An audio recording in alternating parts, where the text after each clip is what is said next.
కరివేపాకు, పచ్చి కొబ్బరి, మిరప పొడి తయారీకి కావాల్సిన పదార్థాలు సిద్ధంగా ఉన్నాయి. నాకైతే ఇక్కడ చూసిన తర్వాత ఓకే, కానీ పేరు గుర్తు పెట్టుకోవడానికి చాలా టైం పడుతుంది. సో స్టార్ట్ చేద్దామండి. చేద్దాం. కరివేపాకు అంటేనే జుట్టుకు మంచిది, కంటికి మంచిది అంటూ ఉంటారు. కరివేపాకు కూడా ఖచ్చితంగా ఇంట్లో ఉండాలి. ఈ కాంబినేషన్ ఎలా ఉంటుందో ఇప్పుడు మేము చూడాలి. సో ఫస్ట్ ఏం చేయాలి? ఫస్ట్ కరివేపాకును కొంచెం నూనె వేసి వేయించుకోవాలి. సో స్టవ్ ఆన్ చేయాలి.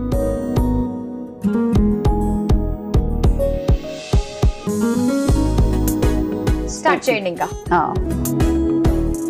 ఓం నమో విఘ్నేశాయ నమః. వెరీ గుడ్ అబ్బా. మనకు వేడి కావాల్సిన అవసరం లేదు, ఫస్ట్ నూనె వేస్తే సరిపోతుంది.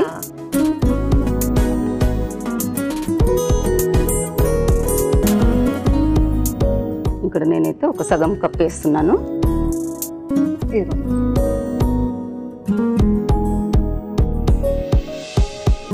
ఓకే, ఇవి బాగా వేగాలా? కావాలి. ఓకే, సో ఏం చేస్తూ ఉంటారు సాయి జ్యోతి గారు మీరు?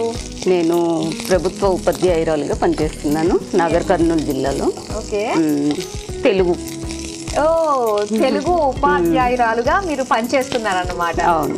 అయితే మనం ఈ కార్యక్రమం అంతా కూడా తెలుగులోనే మాట్లాడే ప్రయత్నం చేద్దాం. మీరు తెలుగు ఉపాధ్యాయులు కాబట్టి ఎక్కడన్నా ఆంగ్ల పదం వచ్చిందంటే మీరు నన్ను దండిస్తారు, నేను దాన్ని భరించలేను. అందుకనే అయితే ఇక్కడ ఏమైందంటే మన భాషలో మిళితమై ఉంటాయి కాబట్టి అడపాదడప ఆంగ్ల పదాలు వస్తుంటాయి. కాకపోతే అవి రాకుండానే మాట్లాడుకోవాలి. సరే, ఇది మన ఇద్దరికి దీన్ని ఏమంటారు? ఛాలెంజ్ ఏమంటారు? ఏమంటారు తెలుగులో? పరీక్ష. ఇది మన ఇద్దరికి పరీక్ష. ఓకేనా? సరే, అయితే ఇవి తీద్దాం మనం. నేను తీసేనా ఇందులో? నేను తీసేస్తాను. తీసినట్టుగా మనము అందులో వేసుకొని అన్ని ఒకసారి వేసుకుంటాం. ఇప్పుడు మనకి ఈ భాషలో ఎక్కువగా అందులో ఇందులోనే ఎక్కువ వస్తుంది, ఎందుకంటే దాన్ని ఏమనాలో తెలియదు కాబట్టి, మన ఇద్దరికి పరీక్ష ఉంది కాబట్టి. ఓకే, మళ్ళీ కొంచెం నూనె వేసుకుందాము. పచ్చిమిర్చి,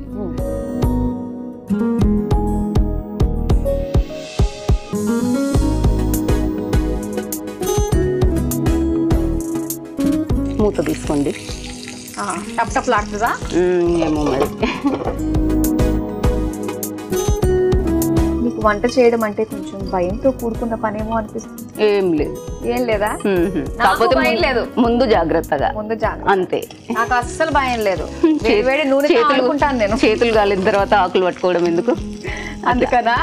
ఇప్పుడు ఘాట్ వస్తుంది. నెక్స్ట్ పచ్చి కొబ్బరి. ఇంకా ఆఫ్ చేయి, బంద్ చేయి. తీసేద్దామా? కొంచెం సేపు ఆ వేడి పట్టాలి.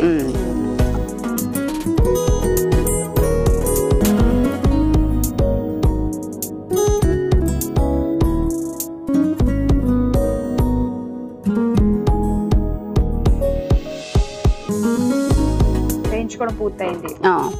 ఇప్పుడు మనం ఏం చేద్దామంటే అందులో వెల్లుల్లి రెబ్బలు. అయితే ఇక్కడ పెట్టేసుకోండి మీరు, కావాల్సినవి దాని తర్వాత ఒకటి వేసేది. వెల్లుల్లి రెబ్బలు ఇష్టం ఉంటే పొట్టు తీసుకోవచ్చు, లేదంటే అలా కూడా వేసుకోవచ్చు. తర్వాత ఉప్పు. ఇక్కడ మనకు ఈ మెత్తటి ఉప్పు వాడేదానికంటే రాళ్ళ ఉప్పు అని దొరుకుతుంది, ఆ ఉప్పు వాడాలన్నట్టు. ఇది కొంచెం మనకు తెలిసేది కూడా కష్టంగా ఉంటుంది. చాలా కొత్తగా చేసే వాళ్ళకైనా, పాతగా వంటకాలు చేసే వాళ్ళకైనా కష్టం కాబట్టి కొంచెం తక్కువనే వేసుకోవాలి మనం. ఓకే, మాకు ఇదే ఈజీ అనిపిస్తుంది అండి. ఆ రాళ్ళు కళ్ళుప్పు అన్నది తెలీదు క్వాంటిటీ. అంటే అది వేసుకున్న తర్వాత అవసరం పడితే ఇది వేసుకోవచ్చు, కానీ అదే వాడాలంటారు కదా, అట్లా. ఇప్పుడు ఇంకా గ్రైండ్ చేసుకునేది. వెళ్ళి మిక్సీ పట్టుకుని వచ్చేసేయండి. సరే,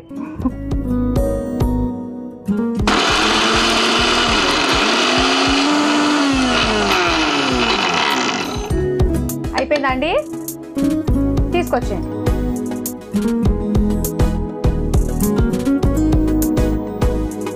ఎలా మెత్తగా రుబ్బుకోవాలి ఒకసారి. ఒక్కలు దెబ్బలు. ఏంటంటే ఒక్కల దెబ్బలు. ఒక్కల దెబ్బలు అంటే కచ్చా పచ్చగా పచ్చగా. ఇదేదో కొత్త వర్డ్ విన్నాను, ఒక్కల దెబ్బలు. బాగుంది. Okay okay. మనకు వాసన కూడా వస్తుంది చూసారా.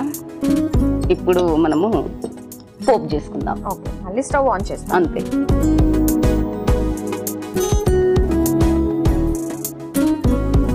నూనె, పోపు తగినంత.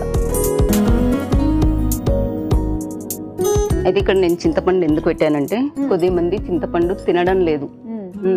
ఇష్టం ఉంటే వేసుకోవచ్చు, ఇందులో గ్రైండ్ చేసినప్పుడు వేసుకోవచ్చు. ఓకే, లేదనుకోండి ఆ చింతపండు మేము తినము అనుకుంటే ఇలా ప్లెయిన్ గా చేసుకోవచ్చు. అది కూడా కాదు అనుకుంటే నిమ్మకాయ ఇష్టపడతారు కదా, నిమ్మకాయ వేసుకోవచ్చు. అది కూడా కాదనుకోండి పెరుగు, కొంచెం పెరుగు కలపచ్చు. అట్లా నిల్వ ఉంటుందా మరి? నిల్వ అంటే 2 days. పెరుగు అయితేనేమో ఒకటే రోజు. ఇక్కడ మనకు ఆయిల్ వేడైంది. నూనె, ఆవాలు, ఇప్పుడు ఎండాకాలం అనేసి కొంచెం వేస్తుంది. జీలకర్ర, మినప్పప్పు,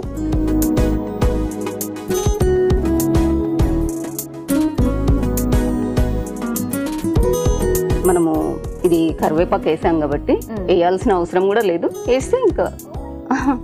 కానీ తాలింపు అంటే మనకి ఆ లుక్ కరివేపాకు దట్టే వస్తుంది. ఎండుమిర్చి,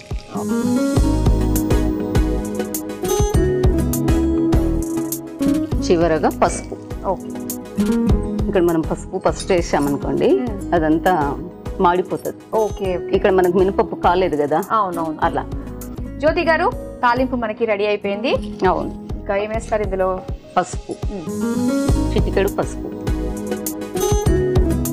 ఇంకా స్టవ్ బంద్ చేసేయచ్చు, కట్టేద్దాం. కిందికి వెళ్ళిపోయిన బంద్.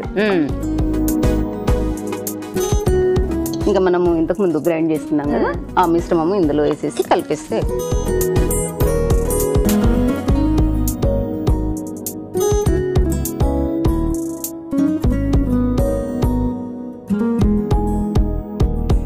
కలిపేసేయండి. ఇక్కడ మనకు పట్టుకోవాలి, చెప్పలేమన్నట్టు. మనం చేస్తున్న విధానాన్ని మన పిల్లలు కూడా చూస్తుంటారు కదా, వాళ్ళు ఇలా కలపడానికి వెళ్ళి మీద వేసుకుంటే కష్టం అవుతుంది కాబట్టి మనం స్ఫూర్తిదాయకులం. మనం అయిపోయింది కదా, తీసేస్తాను నేను. అయితే మనము ఎక్కడన్నా ప్రయాణం చేసే సమయంలో తీసుకెళ్తుంటాం కదా బాక్స్, అప్పుడు ఇది ఏం చేయాలంటే ఇంకా కొంచెం బాగా వేడైందాక ఉంచాలి. మనం ఎక్కడికి వెళ్ళినా ఫ్రిడ్జ్ ఉండదు కదా మన దగ్గర, అందుకని అట్లా కొంచెం వేడైన తర్వాత అయితే ఇంకా 2 రోజులైనా కానీ మంచిగా ఉంటుంది.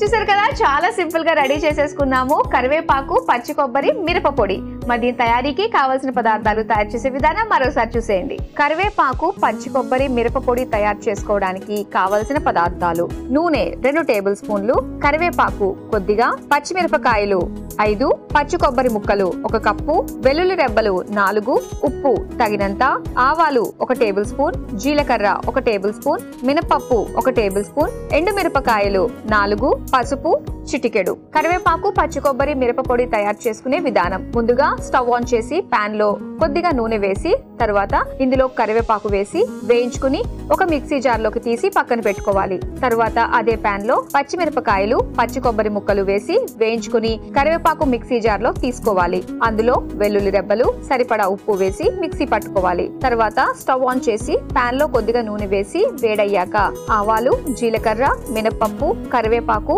ఎండుమిరపకాయలు, పసుపు వేసి ఒకసారి వేయించుకుని చివరిగా మిక్సీ పట్టుకున్న కరివేపాకు మిశ్రమాన్ని వేసి కలిపి చివరిగా సర్వింగ్ బౌల్ లోకి తీసుకుని సర్వ్ చేసుకుంటే కరివేపాకు, పచ్చి కొబ్బరి, మిరపపొడి రెడీ.